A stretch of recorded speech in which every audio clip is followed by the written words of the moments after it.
जय हिंद। कैसे हो आप सभी दोस्तों। आपके लिए चलाया गया एनसीईआरटी साइंस सीरीज के अंतर्गत हम कवर कर रहे हैं क्लास 9 को। इससे पहले आपका क्लास 6 और 7 पूरी तरह समाप्त हो चुका है, जिसके अंतर्गत साइंस के सभी 18 चैप्टर को हमने कवर किया है।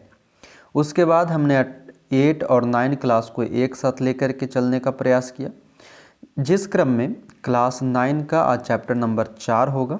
क्लास 8 का चैप्टर नंबर 3 तक अपलोड कर दिए गए हैं, तो इसके अगले पार्ट भी आपको मिल जाएंगे। सभी लोगों का कमेंट आते रहता है करीब करीब कि सर प्लेलिस्ट बना दिया जाए, तो आप प्लेलिस्ट सेक्शन में जा कर के वहाँ पर पूरी प्लेलिस्ट ही एक बना दी गई है एनसीईआरटी साइंस सीरीज के नाम से, ठीक है। तो आप वहाँ से पूरी वीडियो देख सकते। आइए आज हम जानेंगे क्लास 9 का चैप्टर नंबर 4, जिसके अंतर्गत बहुत ही इम्पॉर्टेंट चैप्टर है परमाणु की संरचना। हमने क्लास 3 के अंतर्गत परमाणु और अणु के बारे में पढ़ा था, उसी से संबंधित यानी कि एक केमिस्ट्री का चैप्टर है। बहुत ही इम्पॉर्टेंट चैप्टर में से एक माना जाता है परमाणु और परमाणु की संरचना। तो आज की क्लास छोटा होने वाला है, छोटा सा है, लेकिन बहुत ही इम्पॉर्टेंट होने वाला है। तो ज़रा ध्यान से समझेंगे और बहुत सारे चीज़ आपको याद करने होंगे, लिखने होंगे, यानी अपना नोट्स बनाना होगा, तो इसको आप बनाएंगे। और मैं ये कहूँगा कि चैप्टर नंबर 1, 2, 3, 4 अभी तक की जो क्लास आपकी हुई है क्लास 9 का, इसके चैप्टर 1 से लेकर 4 तक आप ज़रूर एक बार देख लेंगे फिर से, यानी कि 2 से 3 बार इस चैप्टर को देखो, क्योंकि बहुत ही इम्पॉर्टेंट और एक एक लाइन का सवाल आपसे यहाँ से पूछा जाता है, ठीक है। आइए, उम्मीद करते हैं आप सब ऐसा कर लेंगे। अब परमाणु की संरचना हम पढ़ेंगे, और शुरू करने से पहले आप लोग अगर नए हैं तो आपको क्या करना है वो आपको पता है। बस आप ज़्यादा से ज़्यादा लोगों तक शेयर करो और हमारे साथ बने रहो। तो आइए हम देखते हैं परमाणु की संरचना के अंतर्गत कहता है कि अध्याय 3 में हम पढ़ चुके हैं कि पदार्थ परमाणु और अणुओं से मिलकर बने हैं। विभिन्न प्रकार के पदार्थों का अस्तित्व उन परमाणुओं के कारण होता है जिससे वो बने होते हैं। कोई भी पदार्थ जो है उसका अस्तित्व कब पता चलता है या कैसे पता चलता है, तो जब वो परमाणुओं से मिलकर बना होता है उससे। तो कह रहा है कि अब प्रश्न उठता है कि किसी एक तत्व का परमाणु दूसरे तत्व के परमाणुओं के से भिन्न क्यों होता है। दूसरा सवाल है कि क्या परमाणु वास्तव में अविभाज्य यानी कि विखंडित नहीं होता, जैसे कि डाल्टन ने प्रतिपादित किया था, या परमाणुओं के भीतर छोटे अन्य घटक भी विद्यमान होते हैं। तो इसी का हम उत्तर, ये 2 सवालों का उत्तर हम जानने का आज इस चैप्टर में प्रयास करेंगे, तो ध्यानपूर्वक बने रहेंगे। आइए हम सबसे पहले जानते हैं पदार्थों के आवेशित कण। देखो, जो अगर कोई नए जुड़े होंगे और वो उनको लग रहा होगा कि बीच में ये सारी चीज़ें हमने छोड़ दिया, तो आपको पता होना चाहिए कि हमारा पढ़ाने का तरीका ये है कि मैं पहले इस पीडीएफ को खुद पढ़ता हूँ, उसके बाद आप देखोगे इस तरह से हाईलाइट या अंडरलाइन किए होते हैं, तो मैं वही आपको पढ़ाता हूँ फिर बाद में, जो कि आपके लिए इम्पॉर्टेंट है। जो कुछ इम्पॉर्टेंट नहीं है वो मैं नहीं बताता और ना ही आपका ज़्यादा समय बर्बाद करता हूँ। तो आपकी समय की बचत के लिए मैं पहले खुद का समय बर्बाद करता हूँ और उसके बाद फिर आपके समय को बचाता हूँ।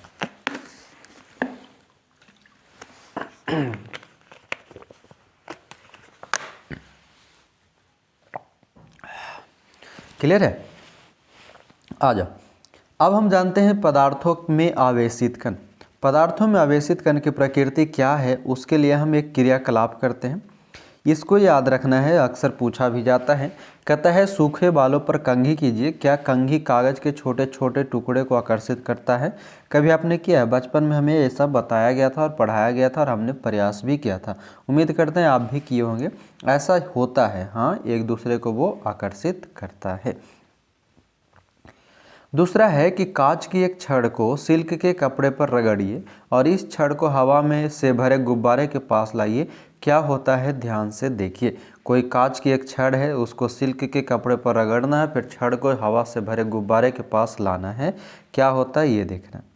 कह रहा है कि इन क्रियाकलापों से क्या हम यह निष्कर्ष निकाल सकते हैं कि 2 वस्तुओं को आपस में रगड़ने से उनमें विद्युत आवेश आ जाता है। याद रखना है, 2 वस्तुओं को आपस में रगड़ने से उनमें विद्युत आवेश आ जाता है। यह आवेश कहाँ से आता है? इसका उत्तर तब मिला जब यह पता चला कि परमाणु विभाज्य है और आवेशित कणों से बना हुआ है।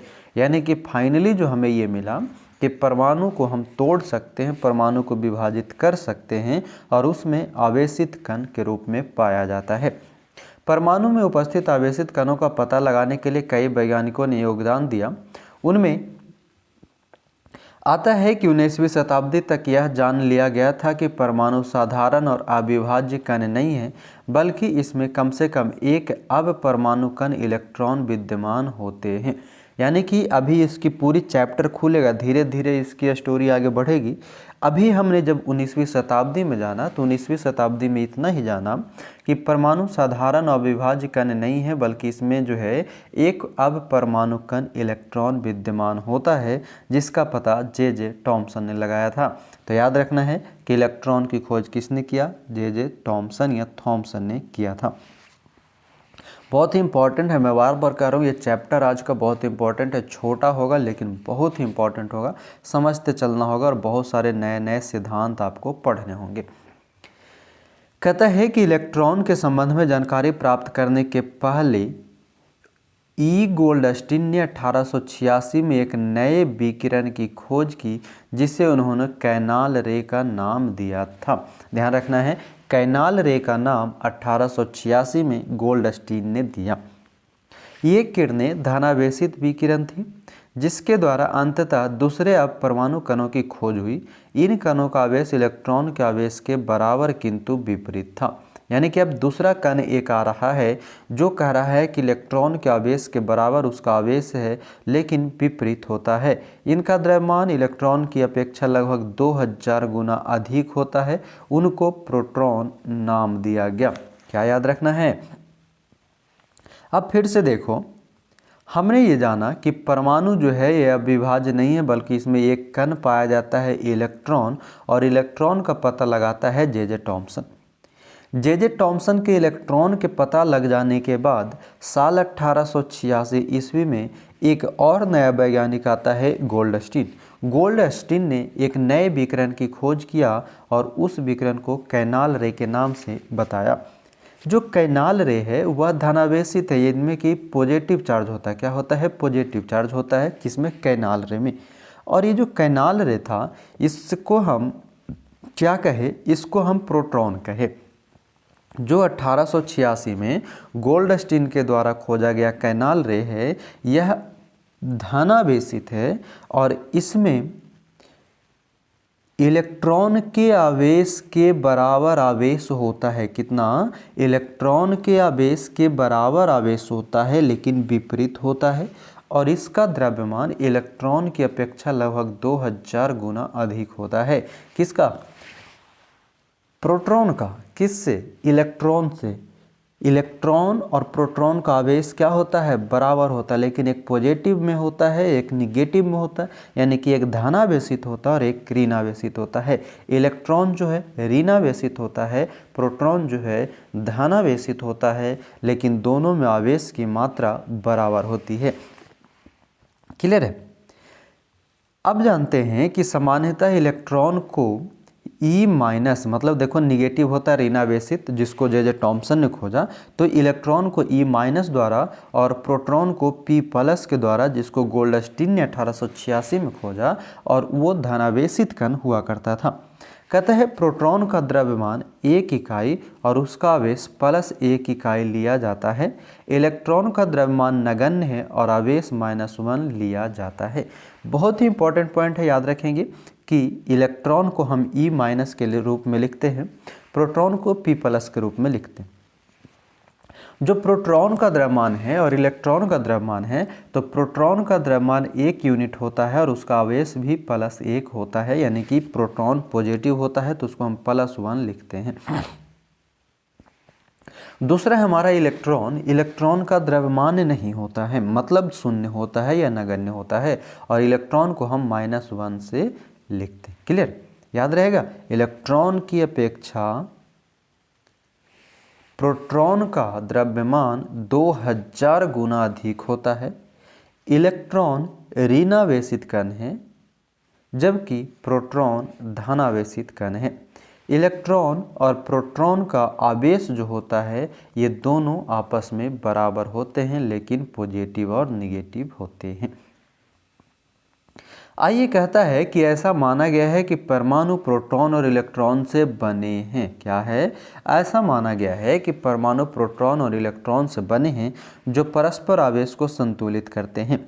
यह भी प्रतीत हुआ कि प्रोटॉन परमाणु के सबसे भीतरी भाग में होते हैं। क्या है? प्रोटॉन परमाणु के सबसे भीतरी भाग में होते हैं। इलेक्ट्रॉनों को आसानी से निकाला जा सकता है, लेकिन प्रोटॉन को नहीं। क्या है? प्रोटॉन परमाणु के सबसे भीतरी भाग में होते हैं। इलेक्ट्रॉन को आसानी से निकाला जा सकता है, लेकिन प्रोटॉन को नहीं। अब ये सवाल बनता है, सबसे बड़ा प्रश्न यह था कि ये कण परमाणु की संरचना किस प्रकार करते हैं, और यही परमाणु की संरचना आज की क्लास का इम्पोर्टेंट होने वाला है। तो हमने क्या जाना कि ऐसा माना गया कि परमाणु प्रोटॉन और इलेक्ट्रॉन का बना होता है, जो एक दोनों मिलकर के अपने आवेश से संतुलित करता है। यह भी पता चला कि परमाणु के सबसे भीतरी भाग में प्रोटॉन होता है। ठीक है, परमाणु के सबसे भीतरी भाग में प्रोटॉन होता है, जिनमें प्रोटॉन और इलेक्ट्रॉन में इलेक्ट्रॉन को आसानी से निकाला जा सकता है, लेकिन प्रोटॉन को आसानी से नहीं निकाला जा सकता। अब देखिए, ये है सवाल है कि कैनाल किरणें क्या है। तो कैनाल किरणें की खोज गोल्डस्टीन ने किया था, और ये क्या है? तो ये एक नए रूप में प्रोटॉन की खोज के बारे में प्रक्रिया बताई। कहता है यदि किसी परमाणु में एक इलेक्ट्रॉन और एक प्रोटॉन है तो इसमें कोई आवेश होगा या नहीं? तो नहीं, यह एक इलेक्ट्रॉन और एक प्रोटॉन होगा तो दोनों प्लस, एक प्लस में होगा एक माइनस में होगा, यानी कि दोनों बराबर आवेश रखेगा। अब आता है हमारा परमाणु की संरचना। परमाणु की संरचना जरा ध्यान से समझना, मैं समझने का प्रयास कराऊंगा समझाने का, आप भी जरा ध्यान से सुनेंगे। कह रहा है कि हमने अध्याय 3 में डाल्टन के परमाणु सिद्धांत के बारे में पढ़ा है, जिसके अनुसार परमाणु अविभाज्य तथा अविनाशीय, मतलब परमाणु का विनाश नहीं होता। तो ये सब जो है आप जाकर के पढ़ो, चैप्टर 3 को और चैप्टर 4 को 1-2 बार और पढ़ लेना, क्योंकि दोनों परमाणु और परमाणु की संरचना से संबंधित चैप्टर है। ठीक है, मैं भी इसको पढ़ूंगा दोबारा, मुझे भी थोड़ी थोड़ी कहीं कहीं पर संतुष्टि नहीं मिली है, तो उसको मैं भी वीडियो को ही देखूंगा, ज़्यादा नहीं, खुद से नहीं पढ़ूंगा, वीडियो को लगाऊंगा साइड में और इसी को सुनूंगा, क्योंकि मैंने खुद समझाया है आपको, तो मैं खुद अपने आप की भाषा समझ सकता हूं। आप भी हमारी भाषा को अब समझते ही होंगे, तो हमारी भाषा को समझते तो 1-2 बार और वीडियो को ही देख लेना, अगर टाइम है तो PDF या किताब पढ़ लेना। ठीक है, हाँ, PDF से याद आया, PDF आपका टेलीग्राम पे मैं आज डाल दूंगा। ठीक है, बचे खुचे जो PDF है वो मैं डाल दूंगा आज टेलीग्राम और व्हाट्सएप पे। आइए, कहता है परमाणु के भीतर 2 मूलकण इलेक्ट्रॉन और प्रोटॉन की खोज ने डाल्टन के परमाणु सिद्धांत की इस धारणा को गलत साबित कर दिया। यानी कि डाल्टन का परमाणु सिद्धांत अब गलत हो गया। क्यों? क्योंकि डाल्टन ने कहा था कि परमाणु अविभाज्य, यानी कि परमाणु विभाजित नहीं होता है और परमाणु कभी विनाशी नहीं होगा, मतलब वो कभी ख़त्म नहीं होगा, तो डाल्टन ने कहा था। लेकिन अभी हमने ऊपर भी पढ़ा, जब गोल्डस्टीन ने और जे टॉमसन ने प्रोटॉन और इलेक्ट्रॉन की खोज की, तब जाकर के पता चला कि परमाणु विभाज्य है। इसी आधार पे डाल्टन के परमाणु सिद्धांत को गलत कर दिया गया। कहता है कि अब यह जानना आवश्यक था कि इलेक्ट्रॉन और प्रोटॉन परमाणु के भीतर किस तरह व्यवस्थित होता है। इसको समझाने के लिए बहुत से वैज्ञानिकों ने भिन्न भिन्न प्रकार के मॉडल को प्रस्तुत किया। आइए जानते हैं। जे टॉमसन पहले वैज्ञानिक थे जिन्होंने परमाणु की संरचना से संबंधित पहला मॉडल प्रस्तुत किया। याद रखेंगे कि परमाणुओं से संबंधित पहला मॉडल किसने दिया था? जे टॉमसन ने दिया था। और जे टॉमसन ने किसका खोज किया? तो इलेक्ट्रॉन का खोज किया था। किसका किया था? इलेक्ट्रॉन का खोज किया था, याद रखना। अब जानते हैं हम टॉमसन का परमाणु मॉडल। तो टॉमसन का परमाणु मॉडल कहता है कि टॉमसन ने परमाणु की संरचना से संबंधित एक मॉडल प्रस्तुत किया जो क्रिसमस केक की तरह था। क्या था? क्रिसमस केक की तरह था। परमाणु एक धनावेशित गोला है, ध्यान रखेंगे, जिसमें इलेक्ट्रॉन क्रिसमस केक में लगे सूखे मेवों की तरह थे। तरबूज का उदाहरण भी ले सकते हैं, जिसके अनुसार परमाणु में धनावेश तरबूज के खाने वाले कहाँ गया, लाल भाग की तरह बिखरा रहता है, जबकि इलेक्ट्रॉन धनावेशित गोले में तरबूज के बीज की भांति होता है। ये देख लो, बस ये आपको ध्यान रखना है कि ये पूरी की जो पूरी जो है ये बाहर का आवरण ये परमाणु है और बीच में जो ये निगेटिव पॉइंट आप गोल गोल देख रहे हो ये सभी इलेक्ट्रॉन है। तो ये थॉमसन का परमाणु मॉडल है। और थॉमसन के परमाणु मॉडल में ये कहा गया कि थॉमसन ने प्रस्तावित किया कि परमाणु धन आवेशित गोले का बना होता है और इलेक्ट्रॉन इसमें धंसे होते हैं। किसका मॉडल है? थॉमसन का परमाणु मॉडल। थॉमसन का परमाणु मॉडल हमें बताया कि परमाणु धन आवेशित गोला है। परमाणु क्या है? धन आवेशित गोला है जिसमें इलेक्ट्रॉन धंसे होते हैं। ये तरबूज का एग्जाम्पल आपने देखा होगा, लाल वाला भाग और उसमें काले काले भाग बीज होता है ना, तो वही है। जो काले काले बीज है उसको माना गया इलेक्ट्रॉन और जो लाल वाले चारों तरफ की भाग है वो माना गया परमाणु। ठीक है, यानी कि बाहरी आवरण। दूसरा थॉमसन का नियम कहता है कि ऋणात्मक और धनात्मक आवेश परिणाम में समान होते हैं, इसलिए परमाणु वैद्युतीय रूप से उदासीन है। परमाणु से जो है वैद्युत रूप से यानी कि उसमें ऊर्जा प्रवाह की क्रिया अभी तक थॉमसन के परमाणु मॉडल से ये बताया गया कि वो उदासीन है। तो दोनों मॉडल याद रखेंगे। थॉमसन का परमाणु मॉडल कहता है परमाणु धनावेशित गोला होता है जिसमें इलेक्ट्रॉन धंसे होते हैं। थॉमसन का परमाणु मॉडल कहता है कि यह ऋणात्मक और धनात्मक आवेश का परिणाम होता है और इसलिए परमाणु वैद्युतीय रूप से उदासीन होता है। फिर भी कहता है कि यद्यपि थॉमसन के मॉडल से परमाणु के उदासीन होने की व्याख्या हो गई, किंतु दूसरों वैज्ञानिकों द्वारा किए गए प्रयोगों के परिणाम को इस मॉडल के द्वारा समझाया नहीं जा सका, जैसा कि हम आगे देखेंगे। मतलब दूसरे वैज्ञानिक फिर से आ गए थॉमसन के जगह और उन्होंने इस बात को समझाने में असफलता प्राप्त की। वो क्या है वो हम जानते हैं रदरफोर्ड के परमाणु मॉडल से। रदरफोर्ड के परमाणु मॉडल से पहले हम यहाँ पर थॉमसन के बारे में जान लें। थॉमसन कौन है? तो ये ब्रिटिश भौतिकी शास्त्री जे थॉमसन, जो कि 1856 में इनका जन्म हुआ था और 1940 में इनको मृत्यु हो गया। तो ब्रिटिश भौतिक शास्त्री जे थॉमसन का जन्म 18 दिसंबर 1856 में मैनचेस्टर के कीचम हिल क्षेत्र में हुआ था। ये शब्द याद रखेंगे, कीचम हिल क्षेत्र में किस ब्रिटिश का जन्म हुआ? तो थॉमसन का। इलेक्ट्रॉन की खोज के कारण 1906 में इन्हें भौतिकी शास्त्र में नोबेल पुरस्कार मिला था। याद रखेंगे, इलेक्ट्रॉन की खोज के कारण जे थॉमसन को नोबेल पुरस्कार भौतिकी का कब मिला? 1906 में मिला था। 35 वर्ष तक वे कैम्ब्रिज में कैवेंडिश प्रयोगशाला के निदेशक थे और उनके शोध के 7 सहयोगियों को भी आगे चलकर नोबेल पुरस्कार मिला था। तो आगे वो 7 को मिला वो मायने नहीं रखता, बस आपको 2 चीज़ मायने रखना है।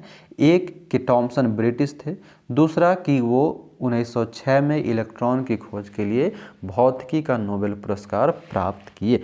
ज़्यादा से ज़्यादा अगर और याद रखना है तो उनका जन्म 1856 में कीचम हिल में हुआ था। तो हमने थॉमसन का परमाणु मॉडल जाना। थॉमसन के परमाणु मॉडल के अंतर्गत 2 ही पॉइंट जाना कि परमाणु धनावेशित होता है, इलेक्ट्रॉन उसमें धंसा होता है। दूसरा हमने माना कि ऋणात्मक और धनात्मक आवेश परिणाम में समान होते, इसलिए उसमें विद्युतीय परिरूप यानी कि उदासीन होता है। अब थॉमसन के बाद आते हैं रदरफोर्ड। रदरफोर्ड साहब ने क्या कहा कि अर्नेस्ट रदरफोर्ड यह जानने के इच्छुक थे कि इलेक्ट्रॉन परमाणु के भीतर कैसे व्यवस्थित है। रदरफोर्ड को ये इच्छा जागी कि थॉमसन ने बताया कि इलेक्ट्रॉन तरबूज के जैसा परमाणुओं के भीतर धंसा होता है, बैठा होता है, व्यवस्थित होता है। तो रदरफोर्ड ने सोचा कि ये कैसा होता है, क्यों होता है। तो उन्होंने एक प्रयोग किया और इस प्रयोग में तेज गति से चल रहे अल्फा कणों को सोने की पन्नी पर टकराया गया। यानी कि रदरफोर्ड ने परमाणु मॉडल को ज्ञात करने के लिए किस धातु या किस तत्व का प्रयोग किया? तो सोने की पन्नी का प्रयोग किया, जिस पर कौन सा कण प्रवाहित किया? तो अल्फा कण प्रवाहित किया। रदरफोर्ड परमाणु मॉडल की जांच के लिए सोने की पट्टी पर या सोने की पन्नी पर अल्फा कण का प्रयोग किया था। और इसके अनुसार क्या पता चला कि इन्होंने सोने की पन्नी इसलिए चुनी क्योंकि वे बहुत पतली परत चाहते थे। सोने की यह पन्नी 1000 परमाणुओं के बराबर मोटी थी। अल्फा कण द्विआवेशित हीलियम कण होते हैं, ध्यान देंगे। अल्फा कण द्विआवेशित हीलियम कण होते हैं, अतः ये धनावेशित होते हैं। अल्फा कण क्या होता है? धनावेश होता है, पॉजिटिव होता है। चूँकि इनका द्रव्यमान 4U यानी कि 4 क्या बोलते थे इसको, मतलब द्रव्यमान की इकाई है ये, तो द्रव्यमान 4U होता है, इसलिए तीव्र गति से चल रहे इन अल्फा कणों में पर्याप्त ऊर्जा होती है। क्या है? अल्फा कण द्विआवेशित हीलियम कण है जो कि धनावेशित होता है। इसका द्रव्यमान 4U होता है जो तीव्र गति से ऊर्जा देता है। अल्फा कणों से पर्याप्त ऊर्जा होती है। यह अनुमान था कि अल्फा कण सोने के परमाणुओं में विद्यमान अपरमाणु कणों के द्वारा विक्षेपित होंगे।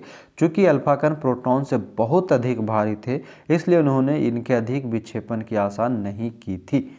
अल्फा कण प्रोटॉन से अधिक भारी होता। अभी ये प्रयोग कर रहे हैं, ठीक है, अभी इनका रिजल्ट नहीं आया है, रिजल्ट आगे हमें मिलेगा। अभी इनका प्रयोग है और प्रयोग में देखो ये इस तरह से प्रयोग किया गया है। सोने की ये पट्टी है, सोने की पट्टी पर ये अल्फा कण को प्रवाहित किया गया और अल्फा कण को प्रवाहित करने के बाद अब देखो, अगर गौर से देखो तो कहीं कहीं पर ये ज़्यादा ही टकराहट की क्रिया दिख रही है। इस तरह से एक दूसरे पर इस तरह से ऐसा टकरा रहा है, एक दूसरे को क्रॉस कर रहा है, काट रहा है। तो ये क्या है? सोने की परत पर अल्फा कणों का प्रकीर्णन है। कहता है लेकिन अल्फा कण प्रकीर्णन प्रयोग ने आशा के बिल्कुल विपरीत परिणाम दिया और इससे निम्नलिखित परिणाम मिले। और वो परिणाम क्या था? तो कहता है कि तेज गति से चल रहे अधिकतर अल्फा कण सोने की पन्नी से सीधे निकल गए। मतलब अधिकतर, देखो मान लो यहाँ पर कितने होंगे, 1 2 3 4 5 6 7 8 9 10 11 12 13 14। इस पिक्चर में 14 कण दिखाए गए हैं, ठीक है। इस 14 कण में आप देखो तो 1, उसके बाद 2, उसके बाद 3, उसके बाद 4 और उसके बाद 5। 5 ऐसे लकीर आपको दिखाए गए हैं जो सोने की पन्नी से टकरा करके अल्फा कण रिटर्न आया हो।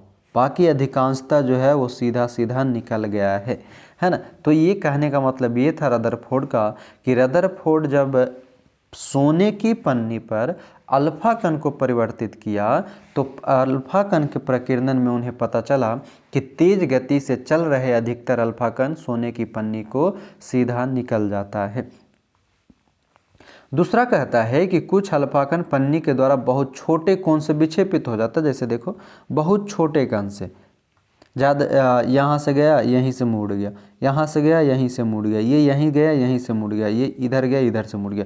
मतलब बहुत नज़दीक से जो होता है वो क्या होता है कि बहुत छोटे कोण से विक्षेपित हो जाता है।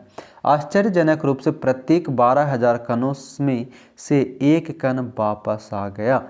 रदरफोर्ड के परमाणु मॉडल में 12,000 कण का जब प्रयोग किया जाता है तो मात्र एक कण वापस आता है। तो कहता है रदरफोर्ड के अनुसार यह परिणाम उसी प्रकार अविश्वसनीय था जैसे अगर आप एक 15 इंच के तोप के गोले को टिश्यू पेपर के टुकड़े पर मारते हैं और वह लौटकर आपको ही चोट पहुंचाता है। मतलब ये कहता है यहाँ पर कि इसी तर्क के अनुसार अल्फा कण प्रकीर्णन प्रयोग के आधार पर रदरफोर्ड ने निम्न परिणाम निकाले। यानी कि अब जाकर के हमें रदरफोर्ड के परमाणु मॉडल का रिजल्ट पता चलता है और वह क्या है कि परमाणु के भीतर का अधिकतर भाग खाली है। क्या है? परमाणु के भीतर का अधिकतर भाग खाली है क्योंकि अधिकतर अल्फा कण बिना विक्षेपित हुए सोने की पन्नी से बाहर निकल जाते हैं। तो ये रदरफोर्ड का परमाणु मॉडल कहता है। दूसरा कहता है कि बहुत कम कण अपने मार्ग से विक्षेपित होते हैं जिससे यह ज्ञात होता है कि परमाणु में आवेशित धनावेशित भाग बहुत कम है।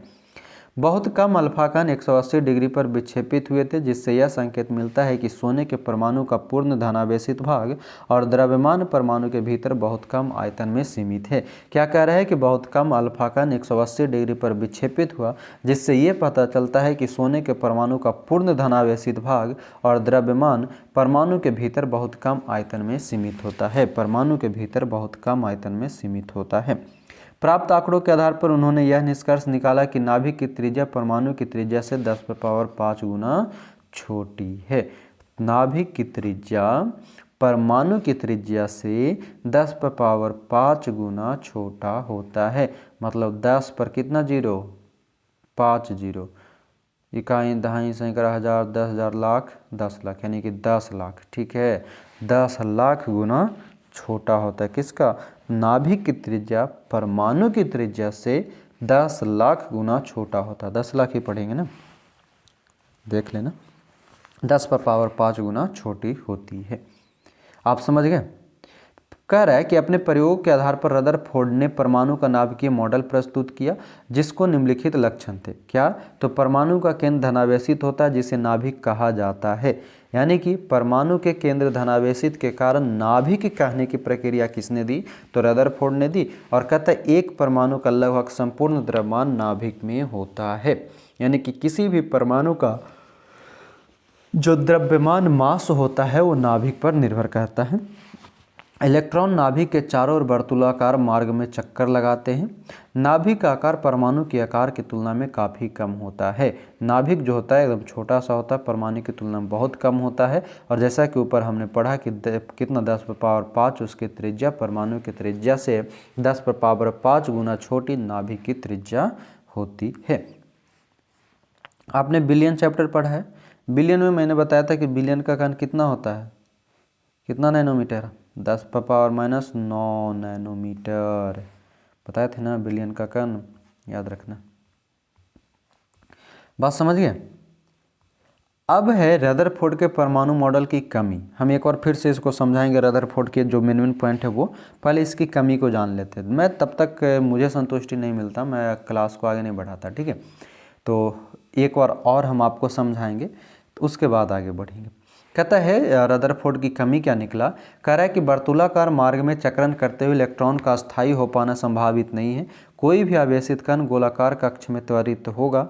त्वरण के दौरान आवेशित कणों से ऊर्जा का विकिरण होगा। इस प्रकार अस्थायी कक्ष में घूमता हुआ इलेक्ट्रॉन अपनी ऊर्जा विकिरित करेगा और नाभिक से टकरा जाएगा। अगर ऐसा होता तो परमाणु अस्थिर होता, जबकि हम जानते हैं कि परमाणु अस्थायी होता है। मतलब जो रदरफोर्ड ने बताया कि जो इलेक्ट्रॉन है वो त्वरित गति से चक्कर लगाता है, तो इसके बारे में उसने बताया, तो उसके अनुसार होना चाहिए था कि परमाणु अस्थिर है। लेकिन रदरफोर्ड के नियम को काटते हुए कहा जा रहा है कि परमाणु अस्थायी होता है। तो आइए हम एक बार फिर से परमाणु मॉडल को जानने का प्रयास करें। मेन पॉइंट हम आपको फिर से बताते हैं। पहला हम जानेंगे थॉमसन का परमाणु मॉडल, जो कि पहला वैज्ञानिक था थॉमसन, जिसने परमाणु मॉडल को देने का प्रयास किया। अब थॉमसन के परमाणु मॉडल्स में हमें सिर्फ यही दो चीज़ याद रखना है। थॉमसन ने कहा कि परमाणु धन आवेशित गोले का समान होता है जिसमें इलेक्ट्रॉन धंसा होता है, यानी कि थॉमसन के अनुसार इलेक्ट्रॉन अस्थिर है। और थॉमसन ने बताया कि ऋणात्मक और धनात्मक आवेश परिणाम में समान होता है, इसलिए परमाणु में वैद्युतीय रूप नहीं होता। इसके बाद आए रदरफोर्ड साहब। रदरफोर्ड ने सोने की पट्टी पर जब अल्फा कण को प्रवाहित किया तो उन्होंने पाया कि तेज गति से जब भी अल्फा कण चलता है तो सोने की पट्टी से निकल जाता है। दूसरा, उन्होंने पाया कि अल्फा कण में बहुत छोटे छोटे कोनों पर विक्षेपण होता है। तीसरा, उन्होंने पाया कि लगभग 12,000 कणों में एक कण वापस आता है। और उसके बाद रदरफोर्ड जो ये बताए कि रदरफोर्ड ने बताया कि परमाणु के भीतर अधिकतर भाग खाली होता है, जिससे अल्फा कण बिना विक्षेपित हुए सोने के बाहर पन्नी से निकल जाता है। दूसरा, उन्होंने बताया कि बहुत कम मार्ग जो होता है वो विक्षेपित होता है, यानी कि बहुत कम मार्ग में परमाणु में धनावेशित भाग बहुत कम होता है। तीसरा, उन्होंने बताया रदरफोर्ड ने कि अल्फा कण 180 डिग्री पर विक्षेपित होता है, बहुत कम, जो ये बताता है कि परमाणु का पूर्ण धनावेशित भाग और द्रव्यमान परमाणु के भीतर बहुत कम आयतन में सीमित है। इन सभी के बाद उन्होंने बताया कि परमाणु की त्रिज्या नाभिक की त्रिज्या का 10⁵ गुना छोटी होता है। और ओवरऑल उन्होंने ये बताया कि परमाणु का केंद्र धनावेशित है, जिसे नाभिक कहा जाता है। नाभिक के बारे में कौन बता रहे हैं? तो रदरफोर्ड बता रहे हैं। तो कह रहा है कि परमाणु का केंद्र धनावेशित होता है, जिसे नाभिक कहा जाता है, और एक परमाणु का लगभग संपूर्ण द्रव्यमान नाभिक में होता है। दूसरा, उन्होंने बताया कि इलेक्ट्रॉन नाभिक के चारों ओर चक्कर लगाता है वर्तुलाकार रूप से। और तीसरा, उन्होंने बताया कि नाभिक का आकार परमाणु के आकार की तुलना में काफ़ी कम होता है। लेकिन इनके सभी बातों में एक बात से विवाद हो गया, दूसरा बात में ये विवाद दिखा कि अगर कहा जाए कि इलेक्ट्रॉन चक्कर लगाता है तब परमाणु को अस्थायी कहना मुश्किल होता है। यही एक बात जो था, यही एक पॉइंट रदरफोर्ड में कमी थी, ठीक है। क्योंकि इलेक्ट्रॉन के चक्कर लगाने से परमाणु अस्थिर हो जाता, लेकिन परमाणु अस्थायी माना गया है। अब आता है बोर का परमाणु मॉडल। ये और भी इम्पॉर्टेंट है, ठीक है। बोर परमाणु मॉडल अक्सर पूछा जाता है। तो कहता है कि रदरफोर्ड के मॉडल पर उठी आपत्तियों को दूर करने के लिए नील्स बोर ने परमाणु की संरचना के बारे में निम्नलिखित अवधारणाएं प्रस्तुत की। एक मिनट रुक जाएंगे। रदरफोर्ड के बारे में शायद यहाँ दिया गया था, जो कि हमने छोड़ दिया। हाँ, ये देखो, वही लग रहा था कि आगे भी देखे थे कोई एक बॉक्स। देखिए, कहता है ई रदरफोर्ड, जो कि 1871 से 1937 तक थे। इनका जन्म 30 अगस्त 1871 में स्प्रिंग ग्रोव में हुआ था। स्प्रिंग ग्रोव में हुआ था।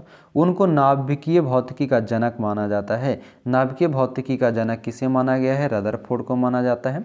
रेडियोधर्मिता पर अपने योगदान और सोने की पन्नी के द्वारा परमाणु की नाभिक की खोज के लिए वे बहुत प्रसिद्ध हुए और 1908 में उनको नोबेल पुरस्कार दिया गया था। तो रदरफोर्ड को नोबेल पुरस्कार 1908 में, जे टॉमसन को नोबेल पुरस्कार भौतिकी के क्षेत्र में कब दिया गया था? जल्दी बताओ, मैं ऑप्शन दे रहा हूँ। 1905, 1906,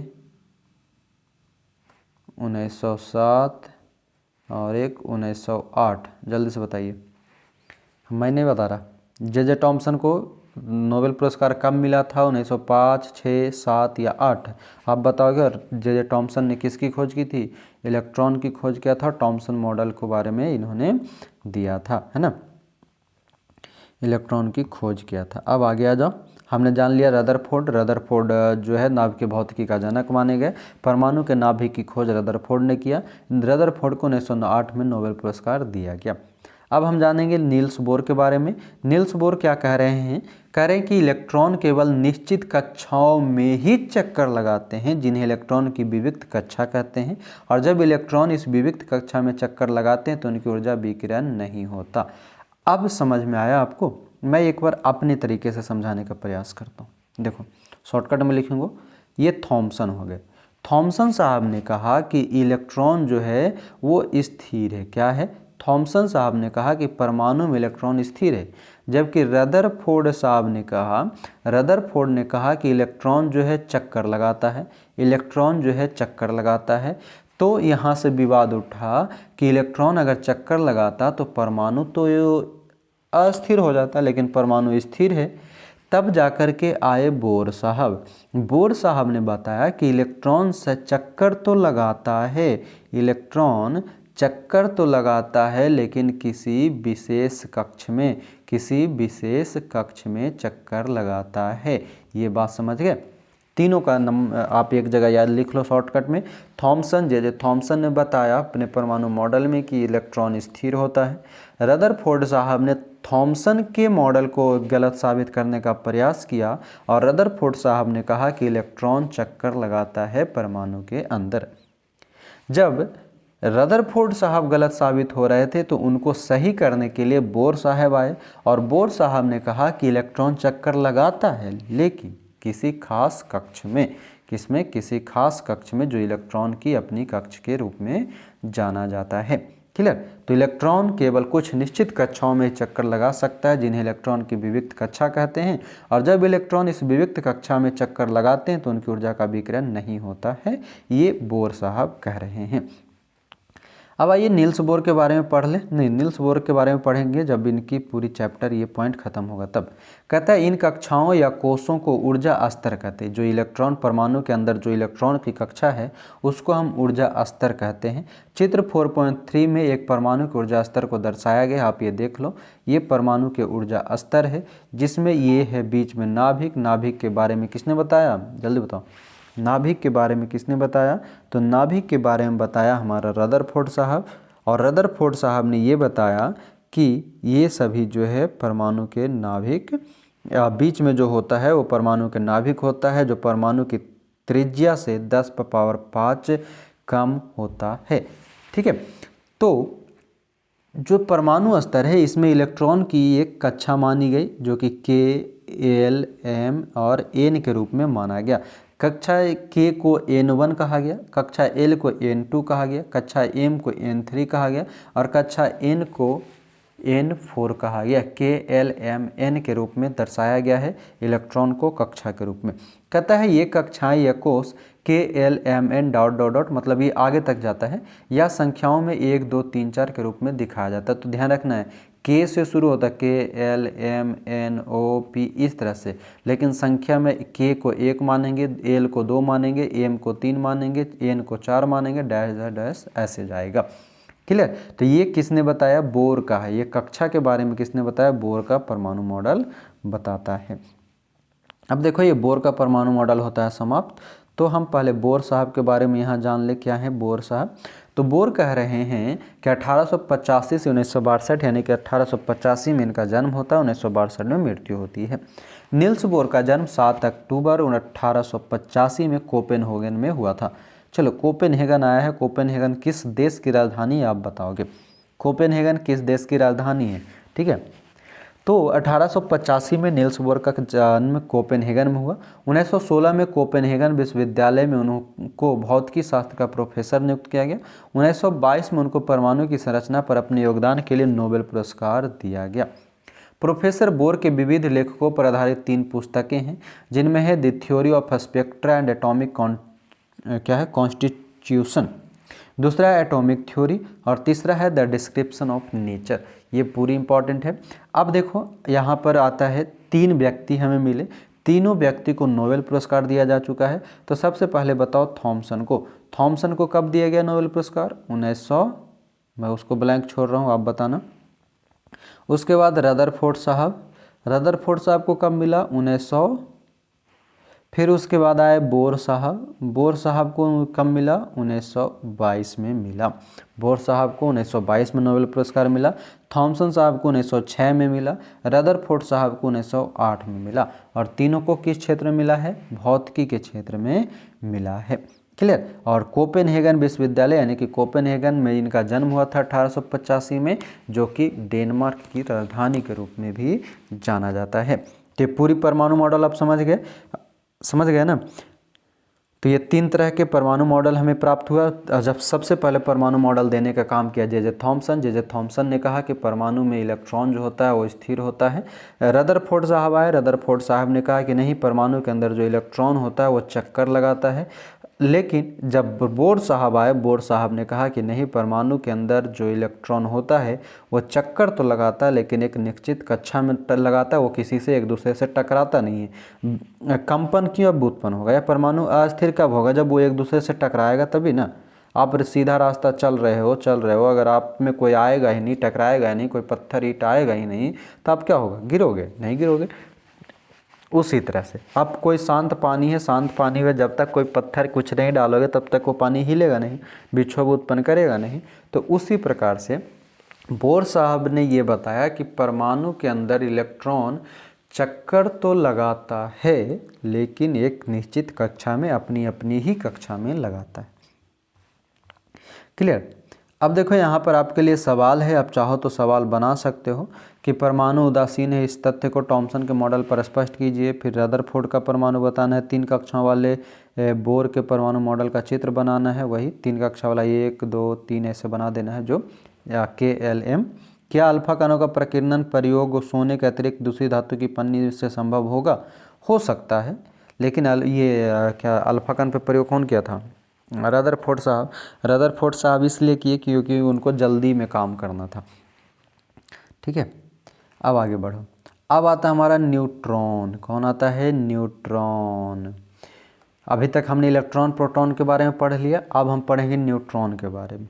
तो कहता है कि 1932 में जे चैडविक ने एक और परमाणु कण को खोज निकाला जो अनावेशित और द्रव्यमान में प्रोटॉन के बराबर था।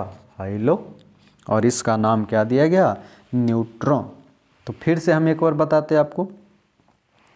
पहले आए जे थॉमसन साहब। जे थॉमसन साहब ने कहा कि परमाणुओं में होता है इलेक्ट्रॉन।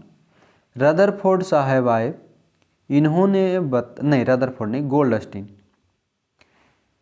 गोल्डस्टीन साहब ने आए, इन्होंने बताया कि इसमें होता है प्रोटॉन। ठीक है, अब आ गए चैडविक साहब। चैडविक साहब ने बताया कि एक और होता है न्यूट्रॉन, जो कि न्यूट्रल होता है, मतलब इसमें आवेश नहीं होता। अब डिफरेंस समझो, इलेक्ट्रॉन और प्रोटॉन का आवेश बराबर होता है। क्या होता है? इलेक्ट्रॉन और प्रोटॉन का आवेश बराबर होता है, और प्रोटॉन और न्यूट्रॉन का द्रव्यमान बराबर होता है। क्या याद रखेंगे? इलेक्ट्रॉन और प्रोटॉन का आवेश बराबर होता है, जबकि प्रोटॉन और न्यूट्रॉन का द्रव्यमान बराबर होता है। इलेक्ट्रॉन और प्रोटॉन के आवेश जो है वो कितना? 10 पावर 5 अधिक होता है, ठीक है, और वो एक दूसरे के विपरीत होता है। एक इलेक्ट्रॉन निगेटिव होता है तो प्रोटॉन पॉजिटिव होता है। लेकिन जो प्रोटॉन और न्यूट्रॉन का द्रव्यमान है वो बराबर होता है। तो ये पिक्चर आप इसी तरह से बना लो कि इलेक्ट्रॉन और प्रोटॉन का आवेश बराबर होता है, प्रोटॉन और न्यूट्रॉन का द्रव्यमान बराबर होता है, पूछा जाता है। कह रहा है कि हाइड्रोजन को छोड़कर ये सभी परमाणुओं के नाभिक में होते हैं। कौन? न्यूट्रॉन। न्यूट्रॉन जो है हाइड्रोजन में नहीं पाया जाता, ये याद रखना है। तो कह रहा है कि हाइड्रोजन को छोड़कर ये सभी परमाणुओं के नाभिक में होते हैं। सामान्यतः न्यूट्रॉन को n से दर्शाया जाता है। परमाणु का द्रव्यमान नाभिक में उपस्थित प्रोटॉन और न्यूट्रॉन के द्रव्यमान के योग के द्वारा प्रकट किया जाता है। तो परमाणु का द्रव्यमान कैसे निकालेंगे? तो नाभिक में उपस्थित प्रोटॉन और प्लस न्यूट्रॉन के द्रव्यमान से हम नाभिक का द्रव्यमान निकालेंगे, जिसको शायद ए से या जेड से, इससे डिनोट करते हैं, शायद ए से डिनोट करते हैं, ए या जेड कुछ होता है, आगे पता चलेगा, ठीक है। तो परमाणु का द्रव्यमान कैसे निकालेंगे? तो प्रोटॉन का द्रव्यमान प्लस न्यूट्रॉन का द्रव्यमान बराबर परमाणु का द्रव्यमान। और ये याद रखना है कि हाइड्रोजन में परमाणु का द्रव्यमान क्या बोलते हैं, न्यूट्रॉन नहीं होता, हाइड्रोजन में न्यूट्रॉन नहीं होता। हो गया? और है अब यह है विभिन्न कक्षाओं में इलेक्ट्रॉन कैसे वितरित होते हैं। विभिन्न कक्षाओं में इलेक्ट्रॉन कैसे वितरित होते हैं? तो कह रहा है कि परमाणु की विभिन्न कक्षाओं में इलेक्ट्रॉन के वितरण के लिए बोर और बरी, अब देखो एक नए लोग आ गए, बोर और बरी। पहले बोर साहब जिनको 1922 में नोबेल मिला, इन्होंने बताया कि इलेक्ट्रॉन चक्कर लगाता है कक्षा में। अब उन्हीं के साथ एक और वैज्ञानिक आ गए, वो हैं बरी। बोर और बरी दो वैज्ञानिकों ने जो बताया वह है बोर बरी के नाम से जाना जाता है। और कहता है बोर बरी के अनुसार कि इन नियमों के अनुसार किसी कक्षा में उपस्थित अधिकतम इलेक्ट्रॉन की संख्या का सूत्र 2n² से दर्शाया जाता है, जहां n कक्षा की संख्या या ऊर्जा स्तर है। इसलिए इलेक्ट्रॉन की अधिकतम संख्या पहले कक्ष या k कोष में 2 गुना 1 का स्क्वायर यानी कि 2 होता है। दूसरे कक्ष में 2 गुना 2 का स्क्वायर यानी 8 होता है। तीसरे कक्ष में 2 गुना 3 का स्क्वायर यानी 18 होता है। और चौथे कक्ष में n कोष में 2 गुने 4 का स्क्वायर 32 होता है। तो ये क्या समझाया? बोरबरी ने ये बताने का प्रयास किया। देखो मैं बताने का प्रयास करता हूँ, बोरबरी के नियम को छोड़ो, अमरजीत कुमार का नियम समझो। देखो अमरजीत कुमार का नियम क्या कहता है कि जो परमाणु है इसमें बोर साहब ने बताया कि इसके चारों तरफ इलेक्ट्रॉन होता है ना। इलेक्ट्रॉन अपनी अपनी कक्षा में जाता है। तो इन्होंने एक सूत्र दिया कि 2n², यानी कि कहने का मतलब यह है कि सब में 2 कॉमन रहेगा, ये 2 कॉमन रहेगा। n क्या है? कक्षा की संख्या। मान लो ये पहली कक्षा है, ये दूसरी कक्षा है, ये तीसरी कक्षा है। हम आपको बोले कि और कक्षा को हम किस रूप में अल्फ़ाबेट में KLMN से शुरू किए, है ना। तो हम कहे कि बताओ कि पहली कक्षा में कितने इलेक्ट्रॉन की संख्या है। तो पहली कक्षा में इलेक्ट्रॉन की संख्या ज्ञात करने के लिए हम क्या करेंगे? 2 तो हमारे पास कॉमन है ही, 2 हमारे पास कॉमा है ही कॉमन में। और n हमने पूछा, n क्या है? कक्षा की संख्या। हमने किसका बोला? पहली कक्षा। तो गुना 1, और इस पे सूत्र हमेशा क्या लगेगा? 2 लगेगा। तो 2 गुना 1 का स्क्वायर 1 होता है, यानी कि 2 गुना 1 बराबर 2 होता है। उसी तरह से हम बोले आपको कि एक काम करो, जो हमको बताओ m कक्षा का, किसका? m कक्षा का। तो KLM यानी कि वो तीसरे कक्षा में आएगा। तो 2 गुना m का 3 और उसका स्क्वायर, तो 3 का स्क्वायर 9, 9 दूनी 18, यानी कि आपको 4 कक्षा का सूत्र मतलब जो इलेक्ट्रॉन की संख्या वो याद रख लेना। कैसे याद रखोगे? KLMN ये कैसे हो जाता है? ये 2 गुना 1 के स्क्वायर तो 2, फिर 2 गुना 2 का स्क्वायर यानी कि 2 दूनी 4 दूनी 8, फिर 18, फिर 32। 2, 8, 18, 32 ये इलेक्ट्रॉन कक्षा में मौजूद होते हैं। और ये किसने बताया? बोरबरी का सिद्धांत है। यानी कि आप कह सकते हो कि 2n² जो है किसका सूत्र है? बोरबरी का सूत्र है। किसका सूत्र है? बोरबरी का सूत्र है। और ये देखो, ये पहले 18 तत्व जो है उसकी संरचना दी गई है। पहले 18 तत्व जैसे हाइड्रोजन हो गया, helium, lithium, beryllium, boron, carbon, nitrogen, oxygen, phosphorus. एक मिनट, सॉरी नाइट्रोजन, ये नियॉन, ठीक है वही हम सोचे कुछ गड़बड़ हो रहा है। ये sodium, magnesium, aluminium, silicon, phosphorus, sulphur, calcium और आर्गन, ये पहले 18 तत्व के परमाणुविक संरचना का व्यवस्था किया गया है। इसमें आप गिन सकते हो, जैसे हाइड्रोजन का 1 होता है तो 1 इलेक्ट्रॉन, हीलियम का 2 होता है तो 2 इलेक्ट्रॉन, बीच में जो है ना बना हुआ ये वाला, ये बीच वाला उसका नाभिक है, ठीक है। लिथियम का 3 होता है तो ये बीच में ये नाभिक हो गया, और एक ही कक्षा में 2 गो है और बाद में फिर 1 है। यानी कि ये समझाने का प्रयास ये कर रहा है कि जब भी कोई कक्षा में इलेक्ट्रॉन जो होगा, पहले कक्षा में 2 होगा, दूसरे कक्षा में जाएगा 8, तीसरे कक्षा में 18, तब जाके चौथा कक्षा में जाएगा 32। यानी कि जब पूरा घर पूरा होगा उसके बाद ही जाएगा, ठीक है। पहले में 2 से ज़्यादा नहीं रह सकता, दूसरे कक्षा में 8 से ज़्यादा नहीं रह सकता, तीसरे कक्षा में 18 से ज़्यादा नहीं रह सकता, चौथे कक्षा में 32 से ज़्यादा नहीं रह सकता। जैसे आप देख लो, कहीं पर भी देख लो 2-2 है, पहले कक्षा में कितने रह सकते हैं, 2 रह सकते हैं, 2-2 है ना। और फिर दूसरे कक्षा में कितना रह सकता, 8 रह सकता है, तो दूसरे कक्षा में गिनो। जैसे ऑक्सीजन का तो 8 होता ही है। नियॉन को पकड़ो, ठीक है, ये नी मतलब नियॉन ही ना, क्या बोलते हैं इसको बताइए ना। हो हाँ, नियॉन ही होता है 10वां नंबर पे। तो ये 2 पहले कक्षा में 2 हो गया, बाहरी कक्षा में गिन लो 8 हो जाएगा, ठीक है। तो इस तरह से इसका स्क्रीनशॉट करके एक बार देख लीजिएगा। आइए, अब कह रहा है कि सबसे बाहरी कोश में इलेक्ट्रॉन की अधिकतम संख्या 8 हो सकती है। किसी परमाणु के दिए गए कोश में इलेक्ट्रॉन तब तक स्थान नहीं लेता जब तक कि उससे पहले वाले भीतरी कक्ष पूर्ण रूप से भर नहीं जाते। इससे स्पष्ट होता है कि कक्षाएं क्रमानुसार बढ़ती है। क्या कह रहा है कि कक्षाएं जो है क्रमानुसार बढ़ता है, और जब तक पहला कक्षा नहीं भरेगा दूसरा नहीं होगा, दूसरा नहीं भरेगा तो तीसरा कक्षा पूर्ण नहीं होगा। अब क्रियाकलाप है जो आपको करना नहीं है। अब यहाँ पर प्रश्न है कि कार्बन और सोडियम के परमाणु के लिए इलेक्ट्रॉन वितरण लिखिए। अगर किसी परमाणु का K और L कोश भरा है तो उस परमाणु में इलेक्ट्रॉन की संख्या क्या होगी। देखो K और L हम कैसे गिनते हैं, KLMN गिनते हैं ना। तो K में होता है, K हो गया 1 नंबर, L हो गया 2 नंबर। हमने सूत्र क्या प्यार है, 2n², तो 2 गुना 1 का स्क्वायर यानी कि ये 2, फिर 2 गुना 2 का स्क्वायर यानी कि 8, यानी कि K और L में इलेक्ट्रॉन की संख्या 2 और 8 होगा। कितना होगा, उस परमाणु में इलेक्ट्रॉन की संख्या टोटल 10 हो जाएंगे। और अब हम जानते हैं संयोजकता। संयोजकता भी बहुत इंपॉर्टेंट चीज़ है। तो कहता है हम पढ़ चुके हैं कि परमाणु की विभिन्न कक्षाओं या कोषों में इलेक्ट्रॉन किस प्रकार व्यवस्थित होते हैं। किसी परमाणु की सबसे बाहरी कक्षा में उपस्थित इलेक्ट्रॉन को संयोजकता इलेक्ट्रॉन कहा जाता है। और संयोजकता से अक्सर सवाल पूछे जाते हैं। आपको दे देगा नियॉन, और नियॉन का कहेगा कि बताओ इसमें संयोजकता संयोजी इलेक्ट्रॉन कितना है। तो इस तरह से याद रखना है। कहता है बोरबरी स्कीम में हम जानते हैं कि किसी परमाणु का बाह्यतम कक्षा अधिकतम 8 इलेक्ट्रॉन रख सकता है। ध्यान देंगे, बोरबरी सिद्धांत के अनुसार हमें पता चला कि किसी भी परमाणु का बाहरी कक्षा अधिकतम 8 इलेक्ट्रॉन रख सकता है। यह देखा गया था कि जिन तत्वों के परमाणु के बाह्यतम कक्षा पूर्ण रूप से 8 इलेक्ट्रॉन से भरे होते हैं वो रासायनिक रूप से सक्रिय नहीं होते। यह भी ध्यान रखना है कि जिस भी इलेक्ट्रॉन का या जिस भी परमाणु का बाहरी कक्षा 8 इलेक्ट्रॉन पूर्ण कर लेता है उसमें कोई रासायनिक सक्रियता नहीं होती है। दूसरे शब्दों में कहा जाता है कि ऐसे तत्वों की संयोजन शक्ति या संयोजकता शून्य होती है। यानी कि जिन परमाणु का संयोजी इलेक्ट्रॉन या जिन परमाणु का बाहरी कक्षा 8 हो जाता है, यानी बाहरी इलेक्ट्रॉन 8 हो जाता है, उसकी संयोजकता शून्य हो जाती है।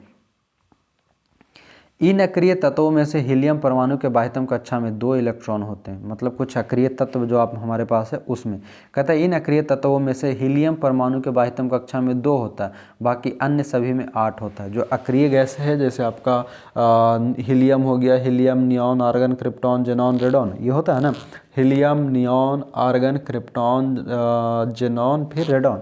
तो जो सिर्फ हीलियम एक ऐसा पर अक्रिय तत्व है जिसके बाह्यतम कक्षा में 2 होते हैं, बाकी अन्य सभी अक्रिय गैस के बाह्यतम कक्षा में 8 होते हैं। ये अक्सर आप पढ़े होंगे।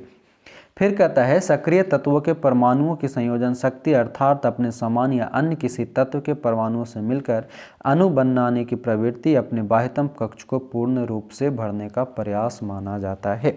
मतलब संयोजन शक्ति या फिर जो संयोजकता शून्य करने का मतलब ये है कि वो अपने जो कक्ष है उसको भरने का प्रयास किया जाता है। 8 इलेक्ट्रॉन वाले सबसे बाहरी बाह्यतम कक्ष को अष्टक माना जाता है, ध्यान रखेंगे। 8 इलेक्ट्रॉन वाले सबसे बाहरी कक्षा को अष्टक माना जाता है। परमाणु अपने अंतिम कक्ष में अष्टक प्राप्त करने के लिए क्रिया करते हैं। यह आपस में इलेक्ट्रॉनों की साझेदारी करने, उनको ग्रहण करने या उनका त्याग करने से होता है। मतलब अष्टक पूरा करने के लिए क्या किया जाता है, ये या तो वो लेंगे या अपने को देंगे। परमाणु के बाह्यतम कक्षा में इलेक्ट्रॉन का अष्टक बनाने के लिए जितनी संख्या में इलेक्ट्रॉन की साझेदारी या स्थानांतरण होती है वही उस तत्व की संयोजकता शक्ति या संयोजकता कहलाती है, जिसकी चर्चा पिछले अध्याय में की गई है। संयोजकता के बारे में कह रहा है, पिछले अध्याय में किया गया तो किया गया, मैं बता दे रहा हूँ। नियॉन मान लो, नियॉन का होता है कितना, 10। तो ये एक घेरा, दूसरा ये घेरा, ठीक है। अब हमको पता है कि पहले में मात्र 2 ही रह सकता है। अब दूसरा में चाहिए इसको पूरा करने के लिए 8, ठीक है। 2 4 6 7 8, तो ये जो है इसकी अष्टक पूरा हो गया। नियॉन जो है इसलिए ये अक्रिय गैस होता है, क्योंकि हमने जाना कि किसी भी परमाणु का बाहरी कक्षा में 8 इलेक्ट्रॉन ही हो सकता है। तो ये 8 इलेक्ट्रॉन हो गया, यानी कि ये अपना अष्टक पूरा कर लिया, यानी कि ये अक्रिय गैस है। उदाहरण के लिए यहाँ दिया गया हाइड्रोजन, लिथियम या सोडियम प्रत्येक के परमाणु के बाह्यतम कक्ष में एक एक इलेक्ट्रॉन होता है, अतः यह इलेक्ट्रॉन का त्याग कर सकता है, इसलिए इनकी संयोजकता 1 कही जाती है। जैसे हाइड्रोजन का पकड़ो, हाइड्रोजन का 1 होता है।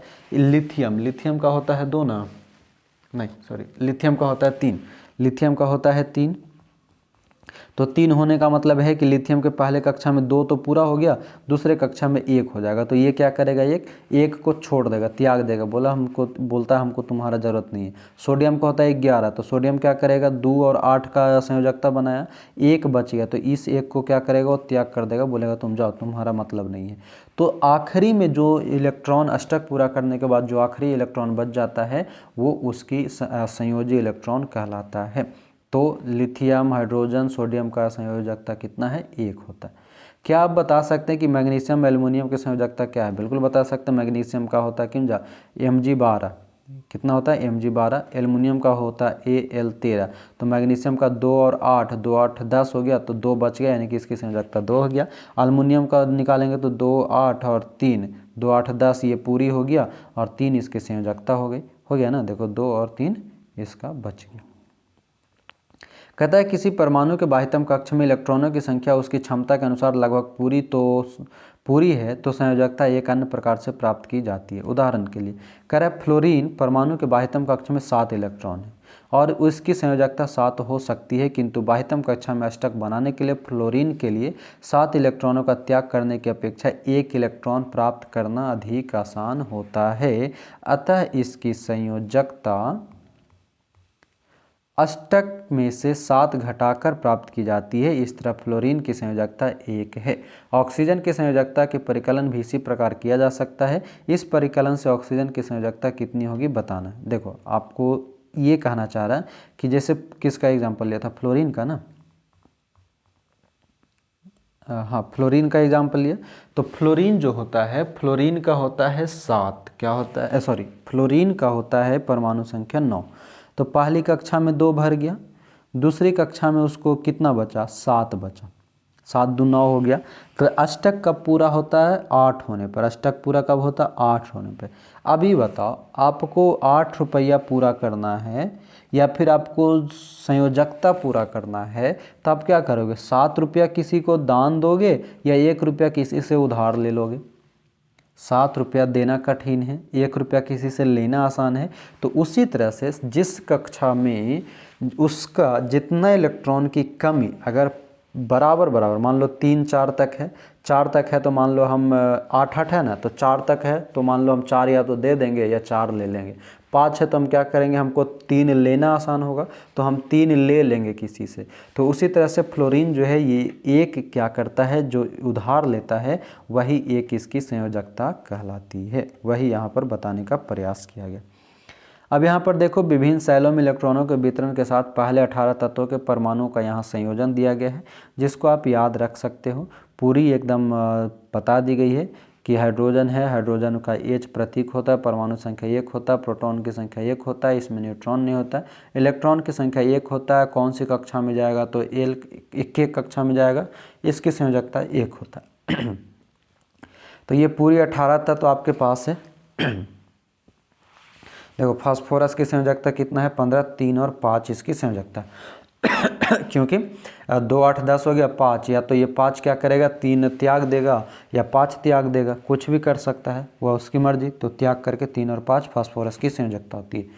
डिफरेंस में ये दिख रहा है, इसको याद रख लेना। बाकी सबको एक और पढ़ लेंगे,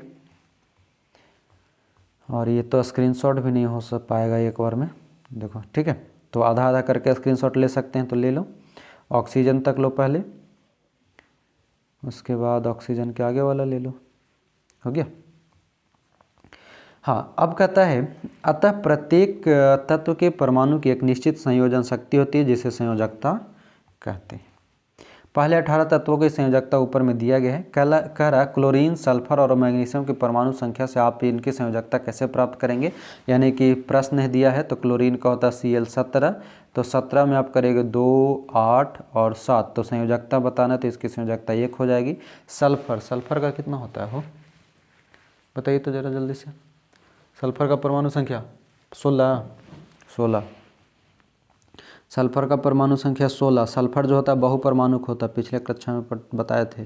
16, तो ये क्या हो जाएगा 2, 8, 10 और 8 है, 1 मिनट, 10, 6 ना, 8 कैसे 6, तो ये क्या करेगा 2 ले लेगा, संयोजकता पूरा कर लेगा तो 2 हो जाएगा। मैग्नीशियम कितना होता है, मैग्नीशियम का होना चाहिए Mg12, तो Mg12, तो Mg12 तो 2, 8, 8 2 10 2 12, इसकी संयोजकता 2, और ये कितना इलेक्ट्रॉन लेगा, तो ये लेगा नहीं, ये त्याग कर देगा 2, ये कितना कर देगा 2 इलेक्ट्रॉन त्याग कर देगा। तो इस तरह से याद रखेंगे। देखो मैं सवाल भी कराते जा रहा हूँ, आप लोग समझते नहीं हो मेरा बात को। अरे हमारे साथ बने तो रहिए आप, NCERT का बादशाह बना देंगे, बादशाह, किंग खान, है ना। अब आइए 4.5 का था परमाणु संख्या तथा द्रव्यमान संख्या। परमाणु संख्या क्या है, यहाँ से भी सवाल अक्सर पूछे जाते हैं। कहता है हम जानते हैं कि परमाणु के नाभिक में प्रोटॉन विद्यमान होते हैं। एक परमाणु में उपस्थित प्रोटॉन की संख्या इसकी परमाणु संख्या को बताती है, जिसे Z से दर्शाया जाता है। बात समझ गए, परमाणु में उपस्थित प्रोटॉन की संख्या ही परमाणु संख्या होती है, यही याद रखना है। ऊपर में हमने पढ़ा था द्रव्यमान संख्या, तो अब हमें पता चलेगा कि द्रव्यमान संख्या को P+N से निकालेंगे। प्रोटॉन प्लस न्यूट्रॉन की संख्या बराबर द्रव्यमान संख्या, वही मैं ये संकेत इसका भूल रहा था, ठीक है। तो द्रव्यमान संख्या को A से डिनोट करते हैं और परमाणु संख्या को Z से बताते हैं। तो Z क्या है, तो परमाणु संख्या, और परमाणु संख्या क्या है, तो प्रोटॉन की संख्या। किसी तत्व के सभी अणुओं की परमाणु संख्या Z समान होती है। वास्तव में तत्वों को उनके परमाणु में विद्यमान प्रोटॉन की संख्या से परिभाषित किया जाता है। हाइड्रोजन के लिए Z बराबर 1, यानी कि हाइड्रोजन की परमाणु संख्या 1, क्योंकि हाइड्रोजन परमाणु के नाभिक में केवल 1 प्रोटॉन होता है। इसी प्रकार कार्बन के लिए Z, यानी कि कार्बन की परमाणु संख्या 6। इस प्रकार एक परमाणु के नाभिक में उपस्थित प्रोटॉन की कुल संख्या को परमाणु संख्या कहते हैं। एक परमाणु के नाभिक में उपस्थित प्रोटॉन की कुल संख्या को परमाणु संख्या कहते हैं। जल्दी से बताओ नाभिक की खोज किसने किया था, और नाभिक की खोज के लिए उस व्यक्ति को 1908 में नोबेल पुरस्कार मिला था, जल्दी बताओ। जे थॉमसन या रदरफोर्ड ने नाभिक की खोज किया था, जो कि प्रोटॉन की संख्या को बताता है। तो परमाणु के नाभिक में उपस्थित प्रोटॉन की कुल संख्या को परमाणु संख्या कहते हैं। द्रव्यमान संख्या बराबर प्रोटॉन की संख्या प्लस न्यूट्रॉन की संख्या। अब आ जाओ द्रव्यमान संख्या, लो आ ही गया। कहता है एक परमाणु कणों के अध्ययन के बाद हम इस निष्कर्ष पर पहुंच सकते हैं कि व्यावहारिक रूप से परमाणु का द्रव्यमान इसमें विद्यमान प्रोटॉन और न्यूट्रॉन के द्रव्यमान के कारण होता है। द्रव्यमान संख्या हम कैसे ज्ञात करेंगे, तो प्रोटॉन और न्यूट्रॉन के द्रव्यमान के कारण। ये परमाणु के नाभिक में विद्यमान होते हैं, इसलिए इसे न्यूक्लियॉन कहते हैं। प्रोटॉन प्लस न्यूट्रॉन के मिश्रण को हम न्यूक्लियॉन कहते हैं। परमाणु का लगभग संपूर्ण द्रव्यमान उसके नाभिक में होता है। परमाणु का संपूर्ण द्रव्यमान कहाँ होता है, नाभिक में होता है। उदाहरण के लिए कार्बन का द्रव्यमान 12 U है। क्या है, कार्बन का द्रव्यमान 12 U है, क्योंकि इसमें 6 प्रोटॉन और 6 न्यूट्रॉन होता है। इसी प्रकार एल्युमिनियम का द्रव्यमान 27 है, तो कैसे 13 प्रोटॉन और 14 न्यूट्रॉन। तो ये सब उदाहरण जो दिया गया है ना NCERT में, आप ये नहीं समझो कि सिर्फ मेरे लिए उदाहरण है, आप ये समझो कि आपके लिए 1 नंबर है। तो कार्बन का कितना होता है परमाणु संख्या, तो 12 सॉरी परमाणु संख्या नहीं, द्रव्यमान संख्या कितना होता है 12। क्यों कि कार्बन में 6 प्रोटॉन और 6 न्यूट्रॉन होता है। फिर एल्युमिनियम का उदाहरण दिया है, तो एल्युमिनियम का द्रव्यमान संख्या कितना होता है 27 होता है। क्यों तो एल्युमिनियम में 13 प्रोटॉन और 14 न्यूट्रॉन होता है। तो हम कह सकते हैं कि एक परमाणु के नाभिक में उपस्थित प्रोटॉन और न्यूट्रॉन की कुल संख्या के योग को द्रव्यमान संख्या कहते हैं। A बराबर P+N होता है। क्लियर। करें कि किसी परमाणु को दर्शाने के लिए परमाणु संख्या, द्रव्यमान संख्या और तत्व का प्रतीक किस प्रकार से लिखा जाता है। मतलब मान लो ये तत्व का प्रतीक है, मान लो हम लिख दिए कार्बन, तो कार्बन का परमाणु संख्या कितना 6 और द्रव्यमान संख्या कितना, तो जो कुछ भी होता है शायद 6 ही होता है, तो द्रव्यमान संख्या 6 ऐसा लिखा जाता है। नीचे जो लिखा रहेगा वो होगा परमाणु संख्या, ऊपर जो होगा वो होगा द्रव्यमान संख्या। और इसी परमाणु संख्या और द्रव्यमान संख्या से संबंधित आगे चल के समभारिक और समस्थानिक पढ़ेंगे। समस्थानिक नीचे वाला को कहते हैं, समभारिक ऊपर वाला को कहते हैं। और है लो नाम लिया और समस्थानिक दिख गया। उदाहरण के लिए देखो नाइट्रोजन को कैसे लिखा है N 7 और 14। 7 क्या है परमाणु संख्या है और द्रव्यमान कितना है 14। अब प्रश्न भी है, प्रश्न को देख लो क्या कहता है। यदि किसी परमाणु में इलेक्ट्रॉन की संख्या 8 है और प्रोटॉन की संख्या भी 8 है, तब परमाणु की परमाणु संख्या कितना होगा। तो देखो परमाणु संख्या ज्ञात करना है, तो परमाणु संख्या हमेशा इसका हो जाएगा 8 ही प्रोटॉन की संख्या से। परमाणु का क्या आवेश है, तो परमाणु का आवेश दोनों बराबर बराबर है, इलेक्ट्रॉन प्रोटॉन मतलब शून्य हो जाएगा, समान हो जाएगा।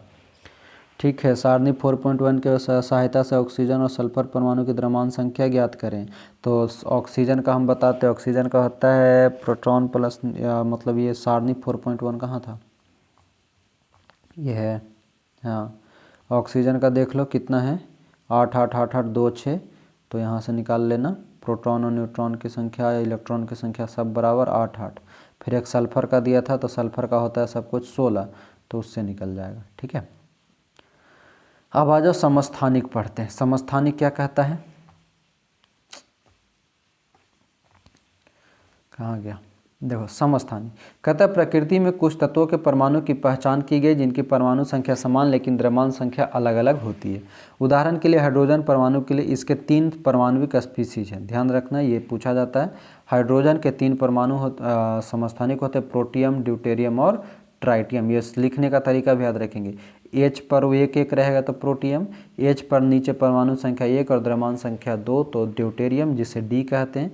यहीं से आपका D2O भारी जल बनता है। और एक होता है ट्राइटियम जिसे T कहते हैं। एक होता है परमाणु संख्या, 3 होता है द्रव्यमान संख्या, जिसमें द्रव्यमान संख्या 1 2 3 है बताया गया। अन्य उदाहरण में कार्बन को लिया गया है। कार्बन का 6 12 और 6 14। 6 क्या है, तो 6 है इसका परमाणु संख्या, 12 है द्रव्यमान संख्या। क्लोरीन का है 17 और 35 और 37 इसका है द्रव्यमान संख्या। ठीक है।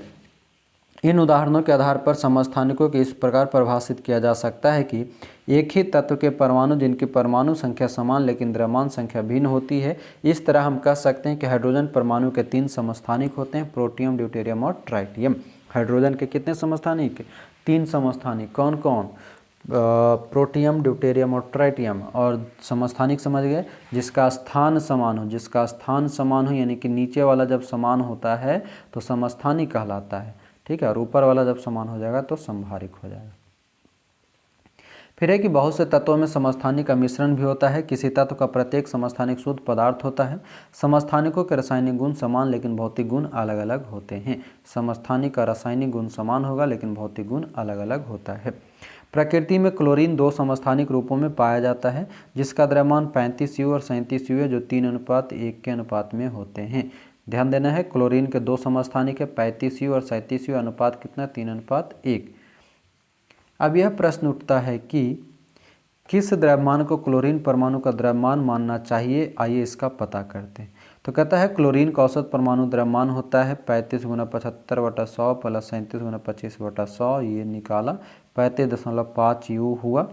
तो कहता है क्लोरीन का परमाणु द्रव्यमान होता है 35.5 U। किसी प्राकृतिक तत्व के एक परमाणु का द्रव्यमान उस तत्व के विद्यमान सभी प्राकृतिक रूप में पाए जाने वाले परमाणुओं के औसत द्रव्यमान के बराबर होता है। क्या कह रहा है? किसी प्राकृतिक तत्व के एक परमाणु का द्रव्यमान उस तत्व में विद्यमान सभी प्राकृतिक रूप से पाए जाने वाले परमाणुओं के औसत द्रव्यमान के बराबर होता है। अगर किसी एक तत्व का कोई समस्थानिक नहीं है तो परमाणु का द्रव्यमान उसमें उपस्थित प्रोटॉन और न्यूट्रॉन के द्रव्यमान के योग होता है। माना जाए किसी तत्व का कोई समस्थानिक नहीं है तो उसका द्रव्यमान क्या होगा? प्रोटॉन और न्यूट्रॉन के द्रव्यमान के योग के बराबर होता है। लेकिन अगर एक तत्व समस्थानिक रूप से उपस्थित होता है तो हमें प्रत्येक समस्थानिक रूप को प्रतिशत जानना होगा और औसत द्रव्यमान की गणना करनी होगी। इसका मतलब यह नहीं कि क्लोरीन के परमाणु का द्रव्यमान एक भिन्नात्मक संख्या 35.5 है। इसका तात्पर्य यह हुआ कि अगर आप क्लोरीन की कुछ मात्रा लेते तो इसमें क्लोरीन के समस्थानिक होंगे और औसत द्रव्यमान 35.5 होगा, यानी कि क्लोरीन का औसत द्रव्यमान 35.5 होता है। अब समस्थानिकों के अनुप्रयोग को करना है तो कैसे करेंगे? ये समस्थानिक के तीनों उपयोग अक्सर पूछे जाते, याद रखेंगे कि यूरेनियम के एक समस्थानिक का उपयोग परमाणु भट्ठी में ईंधन के रूप में होता है। ठीक है, यूरेनियम के एक समस्थानिक का उपयोग परमाणु भट्ठी के ईंधन में होता है। दूसरा है कैंसर के उपचार में कोबाल्ट समस्थानिक का प्रयोग किया जाता है। कोबाल्ट C60 जो होता है उसका प्रयोग करते हैं कैंसर के उपचार में। घेघा रोग के इलाज में आयोडीन के समस्थानिक का उपयोग करते हैं I131। आयोडीन 131 समस्थानिक का प्रयोग हम घेंघा रोग में, कोबाल्ट 60 का प्रयोग हम कैंसर के उपचार में और यूरेनियम 235 का उपयोग हम परमाणु भट्टी में करते हैं। ये तीनों लाइन याद रखना है, बहुत इंपॉर्टेंट है। अब आता है हमारा समभारिक। समभारिक क्या है कि दो तत्व कैल्शियम परमाणु संख्या 20 और आर्गन परमाणु संख्या 18 के बारे में विचार कीजिए। परमाणुओं में प्रोटॉन की संख्या भिन्न भिन्न है, मतलब नीचे वाला जो नीचे लिखते हैं ना 18, मान लो इसको हम क्या क्या दिया है कैल्शियम, तो Ca का 20 लिखे और क्या आर्गन Ar का 18 लिखें। तो ये नीचे जो है परमाणु संख्या है, ठीक है, ऊपर होता है द्रव्यमान संख्या। तो कहता है परमाणुओं में प्रोटॉन की संख्या भिन्न भिन्न है, तो ये परमाणु संख्या को हम प्रोटॉन की संख्या भी कहते हैं।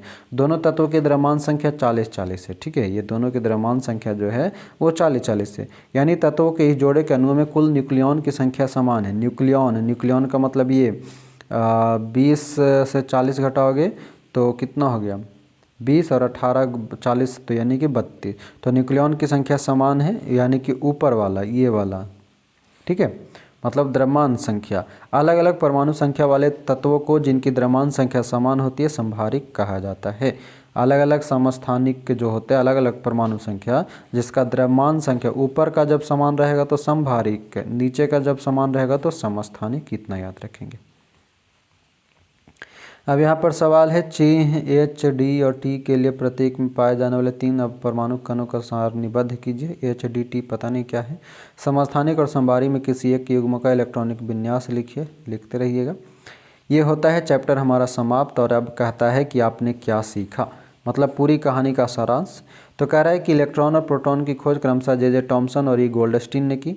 जे टॉमसन ने यह प्रस्तावित किया था कि इलेक्ट्रॉन धनात्मक गोले में धंसे होते हैं। ठीक है।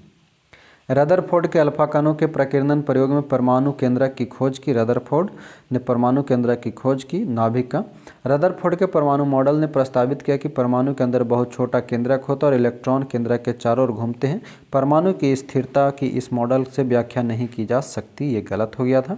और ध्यान रखना आखिरी में सवाल भी करेंगे, ऑब्जेक्टिव इसका जितना होगा वो, तो बने रहिएगा। फिर है कि नील बोर द्वारा दिया गया परमाणु का मॉडल अधिक सफल था। उन्होंने प्रस्तावित किया कि इलेक्ट्रॉन केंद्रक के चारों निश्चित ऊर्जा के साथ अलग अलग कक्षाओं में वितरित हैं।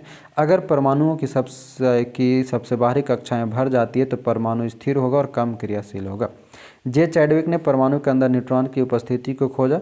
इस प्रकार परमाणु के 3 अपरमाणु कण हैं, इलेक्ट्रॉन, प्रोटॉन और न्यूट्रॉन। इलेक्ट्रॉन ऋण आवेशित, प्रोटॉन धन आवेशित, न्यूट्रॉन अनावेशित यानी कि उदासीन होता है। इलेक्ट्रॉन का द्रव्यमान हाइड्रोजन परमाणु के द्रव्यमान के 1/2000 गुना होता है। इलेक्ट्रॉन का द्रव्यमान हाइड्रोजन परमाणु के द्रव्यमान के 1/2000 गुना होता है। प्रोटॉन और न्यूट्रॉन के प्रत्येक का द्रव्यमान एक इकाई लिया जाता है। परमाणुओं के कक्षा को KLMN के नाम से जाना जाता है। संयोजकता परमाणु की संयोजन शक्ति है। एक तत्व की परमाणु संख्या केंद्रक में विद्यमान प्रोटॉनों की संख्या के बराबर होती है। परमाणु की द्रव्यमान संख्या केंद्रक में विद्यमान न्यूक्लियनों की संख्या के बराबर होती है। समस्थानिक एक ही तत्व के परमाणु हैं जिनकी द्रव्यमान संख्या भिन्न भिन्न होती है। संभारिक वे परमाणु हैं जिनकी द्रव्यमान संख्या समान लेकिन परमाणु संख्या भिन्न भिन्न होती है। संभारिक वे परमाणु हैं जिनकी द्रव्यमान संख्या समान लेकिन परमाणु संख्या भिन्न भिन्न होती है। तत्वों को उनके प्रोटॉन की संख्या के आधार पर परिभाषित किया जा सकता है। हाँ, अब आता है यहाँ पर आपका अभ्यास। आप अभ्यास बनाना कोशिश करिएगा बनाने के लिए। जैसे सोडियम प्लस के पूरी तरह भरे हुए के और एल कोष होते हैं, व्याख्या कीजिए। ये सब ऑब्जेक्टिव कहीं पे है। देखो 15, 16 और 17 कह रहा है कि 15 नंबर कि रदरफोर्ड का अल्फाकण प्रकीर्णन प्रयोग किसकी खोज के लिए उत्तरदायी है? बताइए जल्दी। रदरफोर्ड ने किसका खोज किया था? परमाणु केंद्रक, इलेक्ट्रॉन, प्रोटॉन या न्यूट्रॉन? तो परमाणु केंद्रक यानी रदरफोर्ड ने नाभिक का खोज किया था। और नाभिक के खोज के कारण जो है मतलब रदरफोर्ड को नोबेल पुरस्कार कब मिला था? 1908 में। और ये भी बता दें आपको, इलेक्ट्रॉन का थॉमसन किया था, इसको मिला था 1906 में। प्रोटॉन की खोज किया था चैडविक को मिला, कब मिला था? 1922 में। चैडविक को मिला था, नहीं ध्यान में आ रहा, छोड़ो। न्यूट्रॉन उल्टा बोल गए, तभी तो गड़बड़ हो रहा है। इलेक्ट्रॉन की खोज होता है किया थॉमसन ने 1906 में।